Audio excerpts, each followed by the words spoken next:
Hot Springs Village Inside Out is a closer look at the greatness of Hot Springs Village, Arkansas, and the surrounding areas. People, places, experiences. Hot Springs Village is one of the most beautiful places on earth. Join me, Randy Cantrell, and my co-host, Dennis Simpson, as we engage in weekly conversations to explore Hot Springs Village Inside Out. Today's show is brought to you by Central Arkansas's favorite radio station, KVRE. Find them on the dial at 92.9 FM. Stream them live at kvre.com. RE/MAX of Hot Springs Village, the award-winning RE/MAX of Hot Springs Village, is the largest real estate office inside the village with over 30 full-time agents and support staff. Visit them to learn more about this beautiful place to solve your real estate needs. Call them today at 1-800-364-9007 or find them online at explorehsv.com. They are RE/MAX of Hot Springs Village at 1-800-364-9007 or online at explorehsv.com. Dennis Simpson here again with Miss Joanne Corry. Joanne, I think in the course of being the president of the Hot Springs Village POA, occasionally somebody says something funny or strange to you. Give me one. I'll tell you the story of where I looked like the hero, but wasn't. It's already good. That's already a gentleman good. called me. A gentleman called me at home one evening or sent me an email. I can't remember which, but I called him and talked to him. And anyway, he used the dog park and was very concerned that the hinges that automatically closed the gate hadn't worked in 2 years. He said, I didn't know that. And so I said, well, I'll check into it. And I called Terry Wiley and said, Terry, I said, don't want to take up any of your time, but can you tell me, will we be getting hinges for the dog park? He said, yes, I haven't been able to have them in my budget for 2 years. They're in my budget this year and they're going to be put on this week. I said, really? And he said, yeah. I said, okay, thanks, bye. So I called the man back and I explained to him, I said, well, you're in luck. And I said, Terry has them in. They just came in yesterday and they'll be put on this week. And I got the nicest thank you from him for all of my help, which I was no help at all because it was going to happen. But it was just nice because he was glad that I'd checked on it, but I didn't do anything. Talk about your customer service. Talk about your customer service now. You're delivering already, Joanne. Well, as I mentioned earlier, Corry is the president, and I think with that huge salary you get for being the president of the POA, and I will talk about how many hours a week that takes, and for free if I can. You got another one? Got anything else? That was my other story. I had a woman stop me, and she said that she really felt that I made too much money. And I said, at what? And she said, well, you're on the POA board and you guys make too much money. And I said, no, we don't make any money. We're volunteers. And she said, no, I heard it. And I know that you make too much money. And I really never did convince her. I said, we're volunteers. We try to do what's good for the village. And we put in our time to try to do that. She didn't believe me. She walked off. Well, I got to tell you, there's, and I don't know I know where one of them is. Okay. I don't know if it's next door or what, but there are two venues that I see, and virtually every golf course has a back deck where people sit and drink beer or some other libation, and the truth is distilled from that moment most times. That and next door. And there could not be any greater lack of truth anywhere else. And I don't know if it's because of the liquids involved or the whatever, but could be. Well, that's why Randy and I put this show together, to help distill the truth to those that, yeah, I'd like to see. I tell you what, Joanne, show me in the budget where the board gets paid, and we can line item that out. What do you think? It's in that slush fund we have. We were also told we had a $5 million slush fund by somebody. A So $5 million. I'm still Really? looking. I'm still looking for it actually, and haven't found it yet. That's a lot of So slush. it is a lot of slush, and we could certainly use it. But so it's interesting to me that something like those two things would be so out of kilter. It's Yeah. no wonder simple things don't take on a life of their own, and just they're like a snowball that's rolling and rolling. Well, here's the problem. Little things aren't that scandalous. You know, a $5 million slush fund, that sounds pretty scandalous.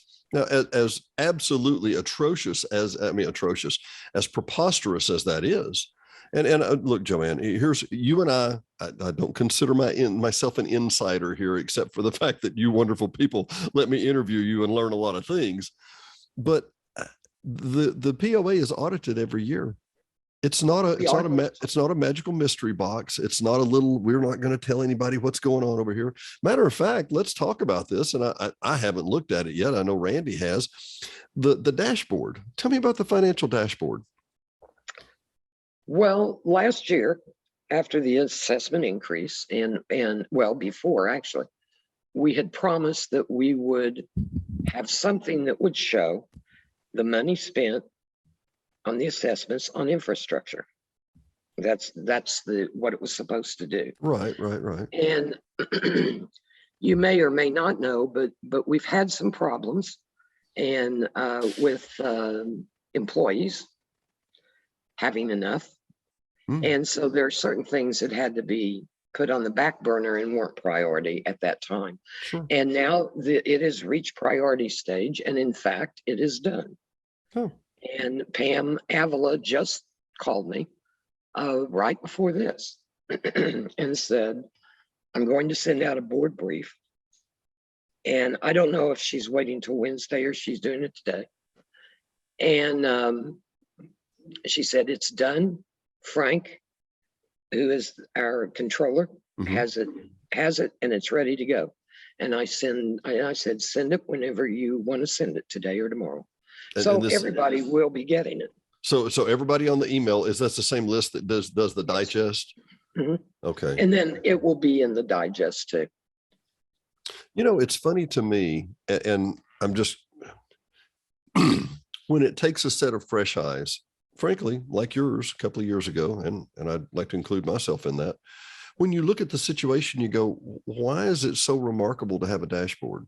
Why is it so novel? You know, I can tell you right now, there will be and you know this too, there will be not an outcry, but there will be a surprise at some of the numbers, and I don't mean a bad way. I mean, you know, I know, Kelly, I mean, everybody that works at the POA, I tell you what, if there's a surprise to me, the surprise to me is that the POA employees and board members do not just get disgusted with all the accusations and the junk and just go, well, screw it, do it yourself. Because that's got to cross your mind now and then. If I'm not mistaken, I think Tucker's crossed his mind more than once. Because as we can jokingly say, well, we'll double your salary. Well, you're not making anything anyway. You know, there's no money associated with this. And I think for a lot of inside out people, the outside people and the inside, a lot of people don't have any idea. Not only do you not get paid, but many times it costs you several hundred or a couple of thousand to even run. You know, you buy ads on the newspaper, ads on the radio station, all that to get abuse. Who would sign up for this, Joanne? I did a couple of years ago, last year. You know, and I think I can answer that question for I'm listening. Probably everybody on the board. The board last year and the board this year are people of like mind. We do not agree on everything by any stretch of the imagination, but everybody gets their say. We come to a consensus, and we come to it because someone can completely disagree and they shift theirs. Well, maybe that's right. Someone else shifts. And before you know it, you know, I mean, it's not yelling and screaming and cussing matches. It's, no, I don't think that's right. I think we should do this, you know. But every one of those people that have been on the board,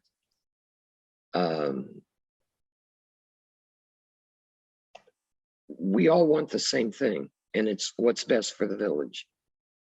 And they put in their time and their hours because that's their belief, and they're doing their part to do what they can. And everybody has some kind of skill set that can be used. Mm-hmm. And everybody's skill set gets used. I mean, everybody has something that they bring, and nobody that I've ever heard in the last 2 years had a pet peeve. Well, I'm on the board because I want this person fired, or I think this is wrong, or we need to do this. There hasn't been anyone like that. When you have somebody that has an axe to grind, as soon as they get their axe ground, or they don't, either way, then their quarter is spent. Okay, now what contribution are you going to make? Are you going to stay and help us? Are you going to stay and help us Monday through Friday? Are you going to stay and help us Saturday through Sunday? Or are you just going to, go off and pout? And I will come back to that and say, and I'll repeat this for myself and for Jeff, that we had approached, and I'll say this delicately, the previous administration. Did I do that well? More than once, the previous administration, Jeff and I would have a suggestion. Our suggestion was, you need to go to the Commissioner of State Lands. You need to buy these lots. You need to put your finger in the dike, and you need to stop this bleeding that's literally going everywhere with other people that aren't going to pay their dues. And we were told, well, what's in this for you?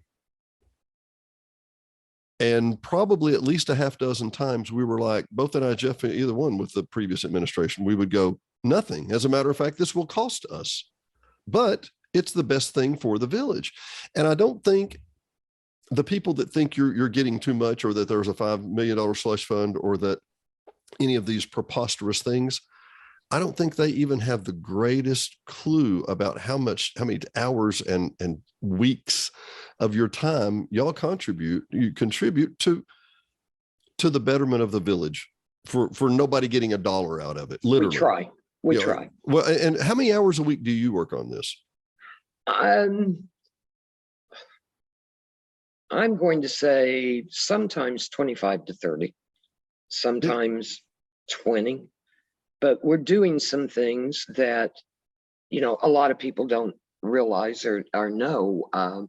There's 3 people that we are looking at the documents on the policies, the bylaws and policies. Mm-hmm.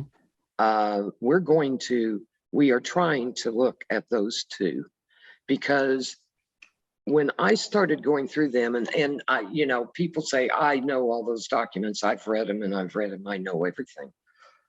Believe me, they don't. They don't. It started out with Tucker and I looking at the covenants. And every day, as hard as it was, and as much as we screamed, we did it for 3 weeks every day. And one of us would either call, text, or something. What do you think this means? Or did you see this? It's here under number 5 or whatever it was. Mm-hmm. And I probably read those things 30 times, and Tucker's lived them for years. And we both learned a lot. Well, when I got to looking at the policy and bylaws, there are actually dates on those. Really? Where the dates where they were revised? Yes, or added or whatever. Well, the interesting thing was, as I started looking through them, there's some that nothing had been done to them since 2000. Really? There may be some older than that I haven't seen yet. So 3 of us, we just meet, and usually at the Coronado Center in the lobby. Mm-hmm. Anybody wants to drop by and help, you're welcome. So far, anybody that sees us veers off away from us. Is there free Tylenol included, or do you have to bring your own Tylenol? No, you have to buy your own Tylenol. There will be a headache, I can promise you right now. You can bring your own drink. If you want a snack, bring your own snack. You don't get anything. And by the way, print out your own documents. But it's been really interesting. We have not been adhering to those policies in some places, because it was just amazing when we ran across this or that. And so two other people agreed to, let's go through it. And so that's what we're doing. Oh my Lord. And but as we get farther into it, I believe, and I've told them, and we'll see, we'll be meeting tomorrow morning, 9:30, lobby, Coronado Center. Wednesday morning. Yeah. I think they'll probably agree, because I told them to start looking at just, what do you think? I think we'll probably have to rewrite those just to bring, well, and there's a couple of reasons. One is because there's some real challenges in there on making it right. I think there's missing policies that aren't in there. Or conflicting policies.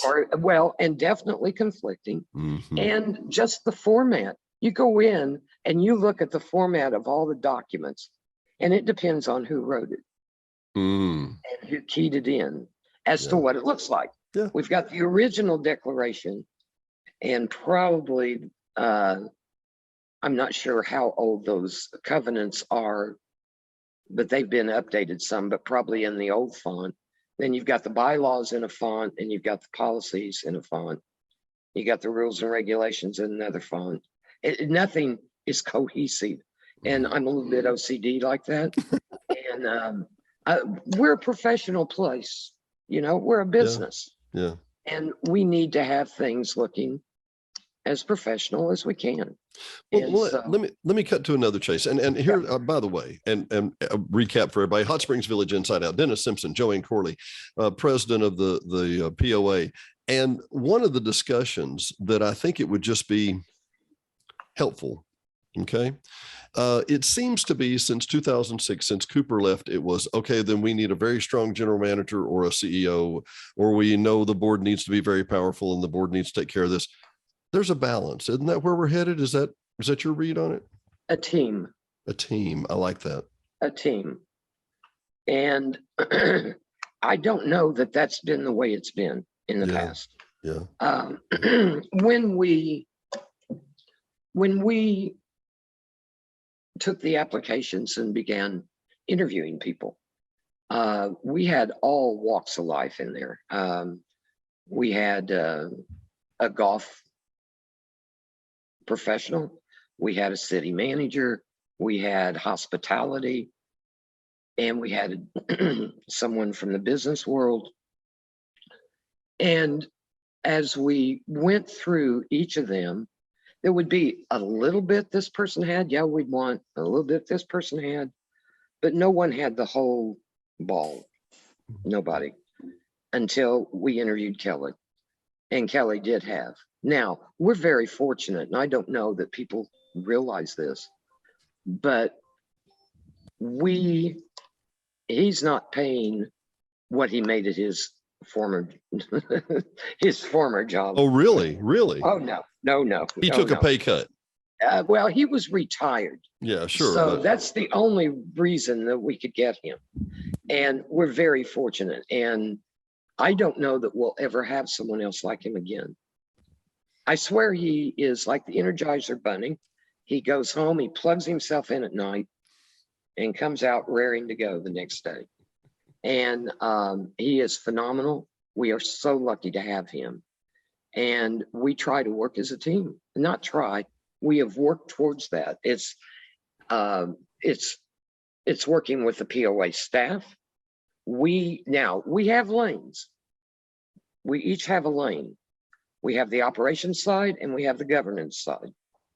And you know where that is, that lane is. Mm-hmm. And nobody tries to step over that line, but sometimes it happens and people get told, and that's okay. Kelly will tell somebody, or I'll tell somebody. And so it's just, but it is working, in my opinion, it's working very, very well. Well, there's got to be overlap. There's got to be somebody who either on purpose or got pushed into that lane. It's just reality. If you're pushing and working, it's going to happen. Right. And when I say we each have our own lane, we don't tell staff members how to do their job or what to do in their job or anything like that. Those people all report to Kelly. the board has one employee. That's the GM. Mm-hmm. It's funny you should say, I'm sorry, I didn't mean well, it's just, that's the way it is. And we hired him to do a job and we expect him to do it. And so far he is doing a phenomenal job. And when he doesn't, we'll talk with him, not everybody else. That's right. That's right. Well, and where I wanted to go with that was the very first story you told, which I thought was amazing, that somebody called you about the dog hinges. Mm-hmm. The door the hinges on the dog gate. Yeah. Number one, I don't know how many people have called the POA and have tried to work through the system, but I guarantee you, had you called Todd Knowles, he would have told you the exact same answer and would have told you when they were going to do it and told you he was sorry they hadn't got to it, but told you they had it. I don't bring every problem I have to Kelly Hale. I know him. I think we work well. That's not his job. If everything else fails, I need to talk to Kelly. If everything else fails, I need to talk to you. I don't start at the top of anyway, I don't think people have a clue about that. And I think if they realize they would have the same success or possibly better success starting at the proper channel sometimes. Well, it's getting better at having those proper channels. In the past, it was pretty fuzzy. Oh, yeah. Yeah. Okay. And so fair enough. We had a lot more of those things last year than we do this year. And for the last 2 years, we've been working on that to get it to where, but people have to understand the employees don't report to anyone but the GM. And the GM doesn't report to anybody but the board. The board. That's right. And the board reports to the property owners. Let me come back around just for a minute. and honestly, again, thank you for this. And I'm sorry we've had such trouble trying to connect on this. I've always wanted to interview you here, and this is great. And I've always ran from you, right? Yeah. Hey, I didn't get your email. Okay, send me one. Okay, yeah. No, it's hardly the case. But what I do want to say is that let's go back to the Joanne Corry that was born where, and how do you get to the village? I always love these stories because there's no two alike. Okay, short bio. I grew up in a small town called Flora, Illinois. Population at that time was probably about 5,500. It's probably 4,500 now. Just to give you an idea, I had 13, there were 13 of cousins, and only 3 of us moved away from there. Really? Everybody else is around in that area, farming or teaching or whatever. And I went to college and got my bachelor's and my master's and my specialist, and was going to be in education all of my life. That's what I wanted. That's what I was going to do. If my parents had had any money at all, I would have tried to have been a professional student. But so I worked in a small school district of 2 combined towns, worked there for 13 years. My husband was transferred to Oklahoma. So, and what did he do? He worked with Truck Stops of America, and he moved to check out this one in Oklahoma to see if they could make it work, if they wanted to keep it or not. So we moved there for 2 years. We knew it was 2 years and that was it. And then he got transferred again and transferred to the Memphis area. And so I decided that we were being transferred at the wrong time of the year to try to get a teaching job in July, August. Mm-hmm. It was when we moved. And so I would get the Memphis paper, cut out the little want ads, put them on little index cards and sent out 10 a week. And this company called me and from Memphis, and they were owned by Ryder Truck Company, and they wanted me to come in for an interview, which I did. And at that time, my husband's company was owned by Ryder. And so he called someone there to ask him about this company they owned. And they said, if she can get a job there, she should take it. It'll be interesting. And it was interesting for 25 years until I retired. 25 years. Now I want to back up for our guest, because one of the beauties of this, and I love the opportunity to interview people, because I realize, and I know many people don't, like truck stops of America, they transferred to a truck stop. This is not like you think. These are big business, the pilots and all these guys these days. And if you haven't been into a major truck stop at a major outlet, they'll have 15, 20 showers. They have, they have 5 and 6 bays to repair and change oil in trucks. And I mean, you name it. It's a small city, and people don't, we think of a truck stop, you stop and get gas and then you get a Slurpee and you drive on out. These were major places. And so to move there for a couple of years and then find a business that was related to your husband's job, that's fascinating. Well, it wasn't related. That was interesting. Oh, he was in a truck stop. Right. I was in aircraft. Writer aircraft? Yes. The company that I worked for put buyers and sellers together of aircraft parts and marine spare parts. And marine, as if aircraft is not disparate enough. You needed to throw in some marine. Marine was the ocean going for the most part, not too much on the brown water, but anyway, and I went to work there, and I was upfront with them and told them I'd only be there a year because I would be going back to teaching.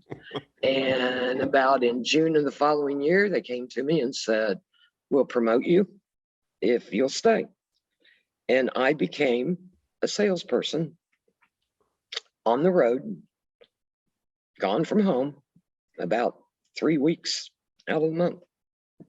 I'd come home on a Thursday night and leave on a Monday morning.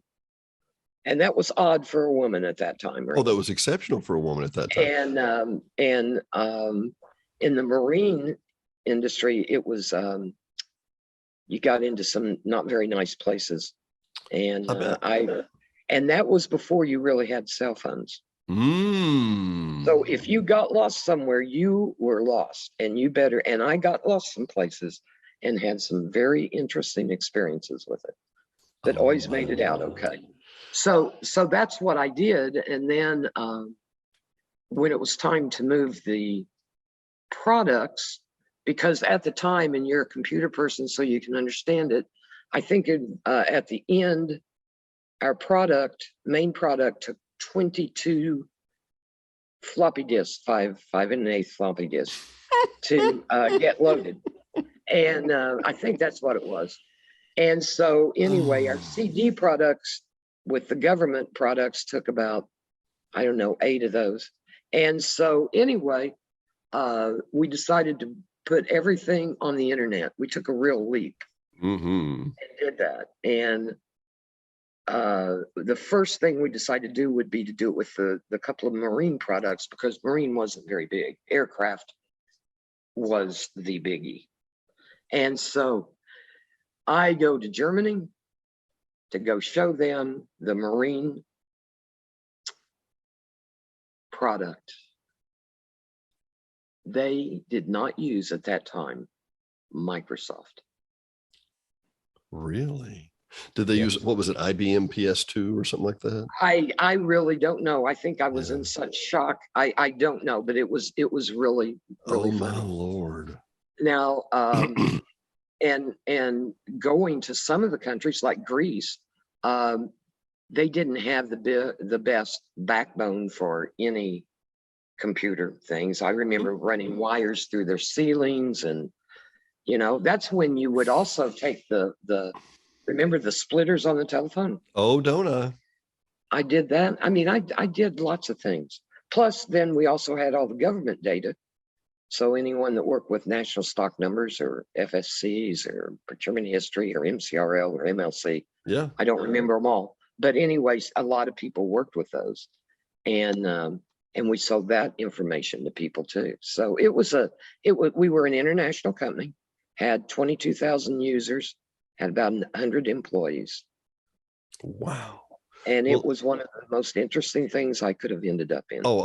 Without question. I have to tell you, if you don't mind me sharing a story real quick. I was working one of the first few years I'd been an IT tech, and it was probably, I'd been doing it 3 or 4 years. And Essick Air Products, which is we call them a swamp cooler, and it's an evaporative cooler manufacturer. And they're owned by the Waltons, by Jim Walton in particular, and wonderful people. But in Arkansas, I always wondered why they built evaporative coolers in Arkansas, because an evaporative cooler adds moisture to the air to make it feel cooler. We don't need any additional moisture in Arkansas. Now in Utah, Nevada, North Carolina, or New Mexico, that works. But they came to me and they said, well, we want an electronic catalog. I said, great, cool, wonderful. They said, well, we want to build it on CD. And I'm like, oh, you sure? And they said, what do you mean? I said, well, why don't we build a hybrid? Do what? I said, we'll build a copy of it that's on the internet and a copy that's on a CD. And they were like, now, why are we going to do that? And I'm like, I remembered about 10 years before having a conversation with a friend who said she couldn't figure out if she wanted an 8-track in her car or a cassette, because she just didn't know which one was going to be the future. And I'm like, yeah, I think I'm pretty sure which way the way's going to go, and the reason I bring this story up is because it's a very parallel analogy. That because we had everything on a CD-ROM, and we would make huge stacks of CD-ROMs, and the very first one we made 5,000 CD-ROMs at a time, 4-color cover, gorgeous, had them silk screened, sent them to the replicating facility, got them back. All 5,000 had 3 viruses on them. I had to send them back. They repressed them. It was all the factory's fault. It was no problem whatsoever. And then we got in 5,000 more, right? Well, if we'd had a problem on the internet, I would have just made one change, but we didn't even have a problem on the internet at that point. But it was a matter of maybe, and you have to understand this timeline. We're talking 95, 96, probably in that ballpark. Well. And I'm trying to explain, I know you do. I'm thinking our clients, our listeners are like, really? Because in that hybrid zone, you didn't really know, is this thing a flash in the pan? Is it going to work out or whatever? And then as soon as everybody migrated to it, you went, well, this is the obvious choice. Why didn't we do this all along? Because it wasn't that clear at the time, was it? Right. Yeah. It was not. Well, anyway, I digress, but I had a parallel event, and running the wires through the ceiling and everything. There was a first time for everything to do those CD-ROMs, and yeah. I also used an acoustic coupler often. You did. You had the little phone you set in the headset. Yeah, the back. CompuServe. Yeah. I'm good at that. Well, so how did you get to the village though? So how I got here was that I went. We were in the Memphis area. I was there for 25 years. My husband had retired, even though we're the same age. I had not, and I really didn't want to. And one day I decided, okay, it's probably time. And so it was a rainy Sunday. He had played golf over here several times. I sent into something that I found on the internet, send me more information, and I got a call from a realtor. And we looked for houses here for about 2 years because I wasn't ready to quit. But then when we put our house up for sale, and we were looking over here, and it hadn't sold, and that was in kind of the bottom of the real estate market. And so the president of our company came to call or at work one day. He said, I'm coming over Sunday. Please have Grady, my husband, have steaks. I'll bring the wine. We're going to talk about your future. Okay. So he came, we talked. I was retiring in March, and he said, your house hasn't sold. There is no reason for you to retire now.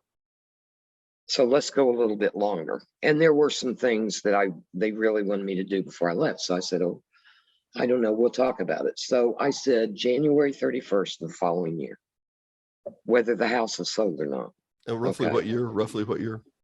10 years ago. Okay, roughly 2012. Yeah. And so anyway, that's what we did. I agreed, gave my word. And on July 4th, the house sold.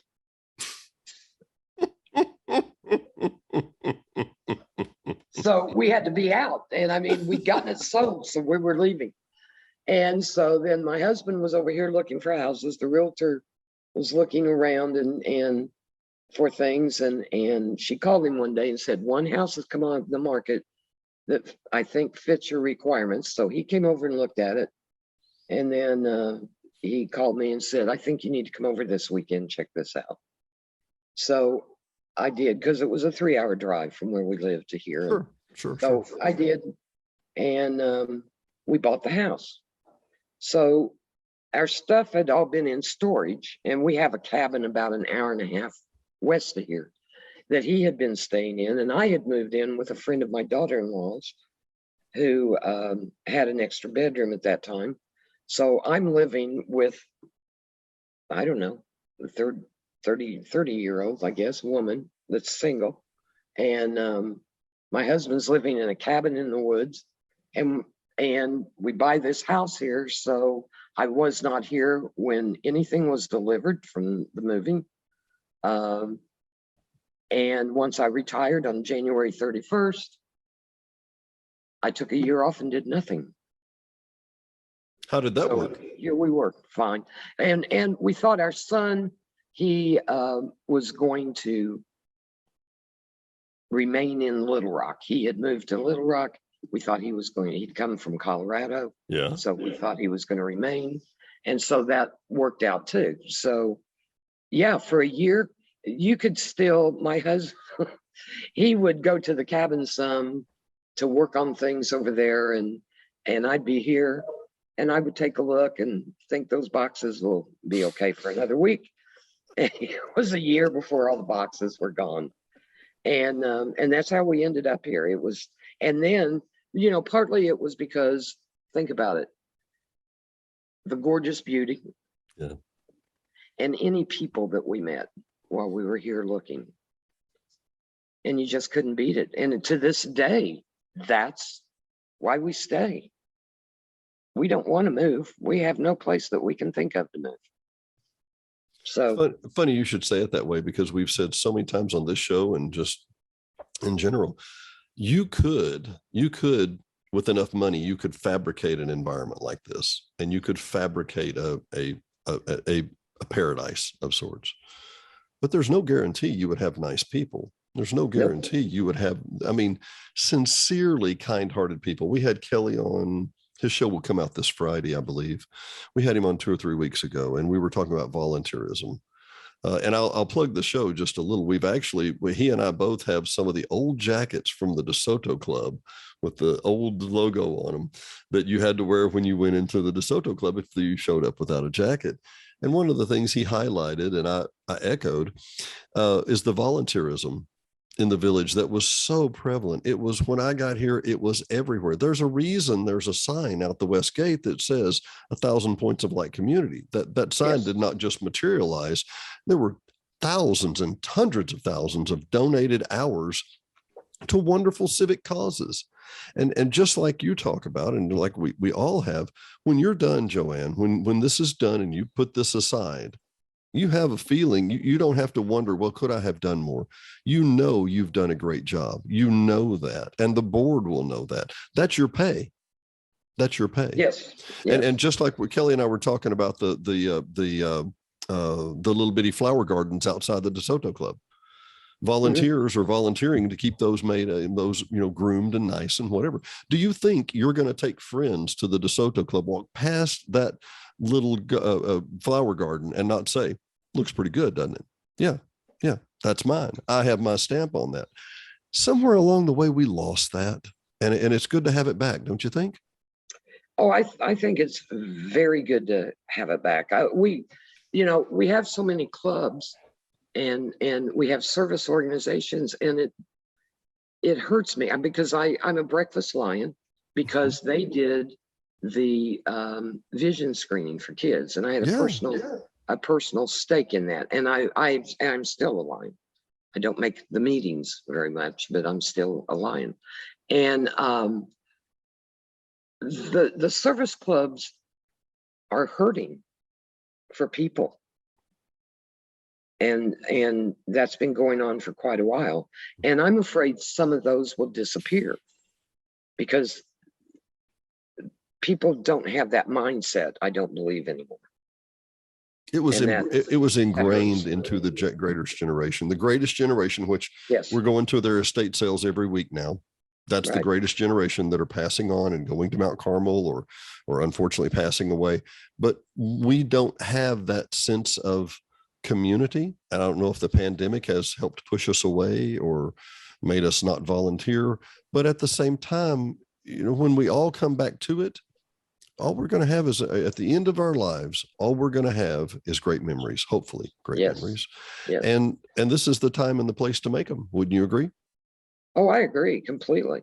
I mean, I love this place, and I can always find plenty of things that for volunteers, you know, and Kelly is really big, as you know, on volunteering. It brings a feeling of community. I think when you do volunteer. I agree. And I think that with and I'm use the term again, previous administration, and I'm not trying to be snippy here. I'm just, you know what I'm doing. But we always had to bring in the experts, and the experts had to tell us what we thought. And then they had to interview us for what we really thought. And then they had to tell us the direction we really needed to go. And I understand. Look, I actually worked with a lot of those people, the toll guys and the Clayton tolls. I know who they are. I've worked with a lot of them, and they're smart people. I'm not arguing that point. But you end up with nearly this wall of disassociation. Well, you know, I would go and clean that flower bed, but the expert says we're going to need a different kind of flower bed. And so I probably shouldn't do that. Come on, man. It's a flower bed, man. Well, and you know, Dennis, I think that we have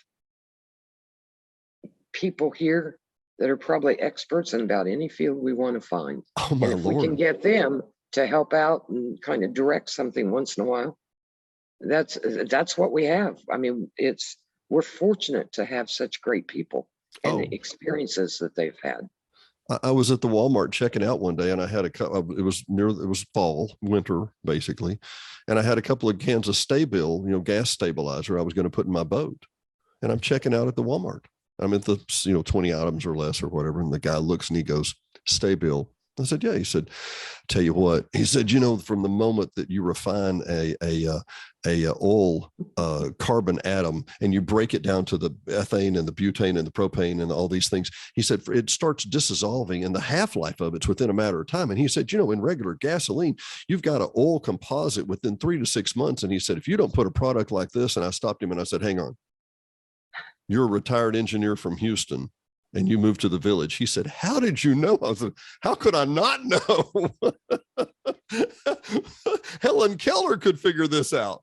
But I mean, the guy checking me out at Walmart was a chemical engineer. Let that sink in a minute, people. Yeah. I mean, I love it. I love it. It's one of the things that I'm a big believer in are committees. And we have gotten some really we have excellent people on our committees, and we're getting more people now wanting to be on a committee. And that's what we want to do. And some of the committees are really going full blast now. And, we had the ad hoc committee. We have another one that we're starting. We've had 2 ad hoc committees. We're starting another one. Because we certainly don't have the skills that are needed, from the board. The board doesn't necessarily have the skills. And also, we're a small group. You spread that out and let other people get involved in it, and it becomes theirs. Also, I think it's key that people feel like that they are a part of something, and we need people on the committees, on all of our standard committees, and then on the special ones. And I hope that will continue because we've had some pretty good success with those. It has been. I've had a chance to be a part of the Common Properties Committee, which had 2 registered foresters on it that have forgotten last night more than I ever could learn about forestry, and were fascinating people. I went to the ad hoc committee for the committee for the common property. For the reserve property. Mm-hmm. Very intelligent realtor, had another one of the foresters there. Had Kevin, who knew the area well. We had, there was just a plethora of people that did not know it all. But when you put them in the same room, they came up with some good suggestions. They really did. And that may be people that they don't want to serve on the board for all that length of time, but they will serve for a short amount of time.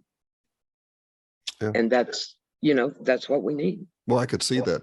If someone wanted to donate their facility, their abilities, and they wanted to contribute to a board like that, how would they contact and who would they contact, Miss Joanne? Well, whenever it's on on our website, committee. But there's a lot of things on your website, sweetheart. I mean, a lot of things. Where would I find it? Okay. Well, if you click on that members tab. Yep. Log in. And then you go down and you look for, what is it, governance? Oh, okay. Yeah. And you go down and committees are underneath that. So you could contribute or sign up for a committee there.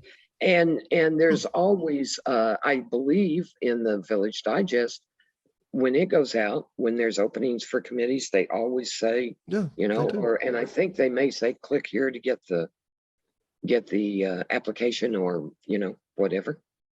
And that's how it works. And then plus, if we have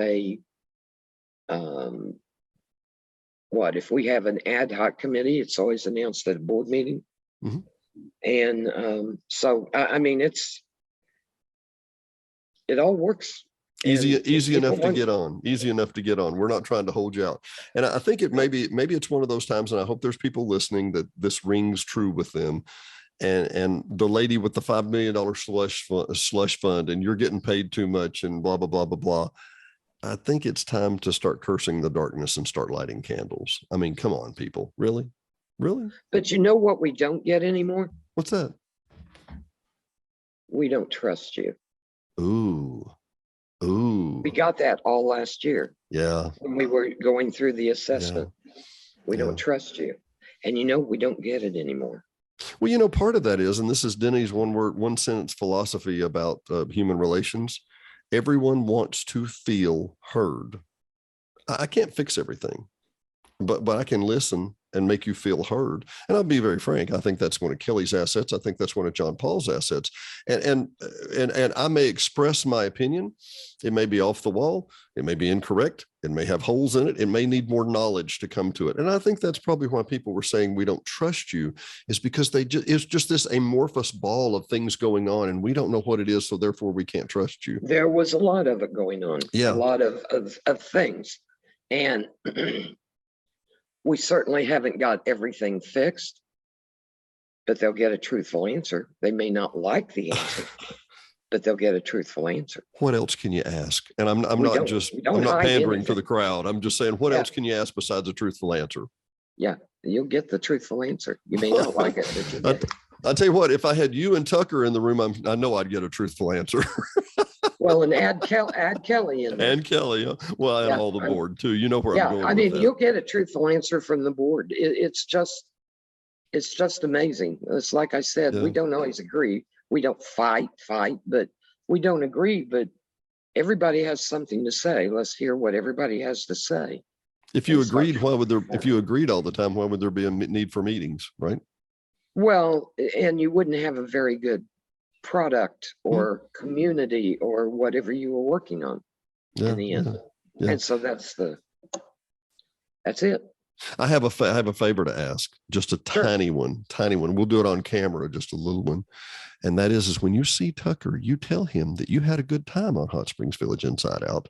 Nobody died. You didn't get bit. You caught no contagious diseases, and that he could be on the show too. But no, Tucker won't be on the show. I understand. It's not for some people. I get it. Yeah, he may not. Yeah, I understand. Well, just push him a little. Just, that's my only request. I will. We've become friends. Oh, and I tell you what, he's one of those people that it may be hard to understand at first. He's got a heart of gold. He cares for the village like nobody else you can imagine. His breadth of knowledge about the village is encyclopedic. And building, and he's just a hell of a guy. And he has common sense. Well, I'm going to tell you some of his common sense.